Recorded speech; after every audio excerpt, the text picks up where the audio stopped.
Can you also share how have you invested or how have you changed yourself as a person, as a leader during this phase, right? Because it involves a lot of pressure, a lot of demands on your time, on your energy. So how have you continued to invest and grow yourself as a person and as a leader? So personally, I think, I never had this perspective of copying one person, which I saw like this, your role model example, or, I want to be the Steve Jobs or whatever it would be. That was never like in my perspective to just copy someone else. Since I started working, I always, looked at leaders I worked with and tried to get why they're doing what and what skill sets and maybe also values I liked from them, and built my own puzzle. I took all of this individual skills that I liked, that I didn't like, and created my own puzzle, how I would like to be a leader as and how I want to operate. But as you said, of course, it also strongly changed over time. In the beginning, I was much more operationally involved than I am now. Now, of course, it's much more strategic task, giving a guidance to the teams, being a brainstorming partner and supporting them in challenges instead of doing the operationally day-to-day work. I would say over time, it is about developing and working on yourself, getting a lot of feedback. So I always love to get feedback, specifically the areas of improvement. I personally learned always much more from things that people told me I could improve on and I didn't, or I haven't done perfectly.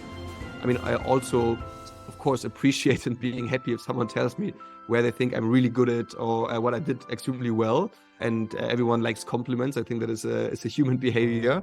But from a learning process and personal development process, I think telling me or asking for feedback on areas of improvement, I think has a much bigger value.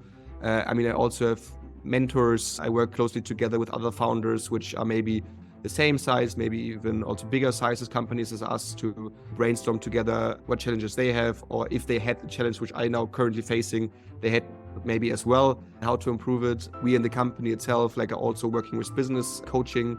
So we have specifically also our senior management team can work with business coaches, which of course support you in specific decisions, giving you guidance, reflect with you on specific things that happened, which I think is also extremely helpful personally for myself and for personal development.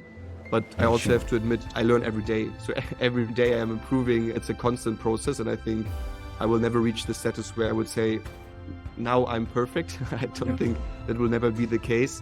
It's always about adjusting to the actual situations. And I personally really love this challenge also for myself, to constantly working on improving and being a better person myself. Because at the end of the day, it benefits not only the company as a whole, but probably also all of the individual teams I'm constantly working with.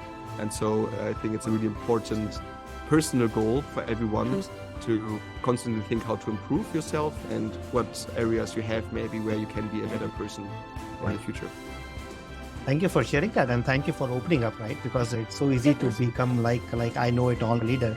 And what you are sharing is the importance of slowing down, seeking advice and seeking that feedback, especially that which you don't want to hear.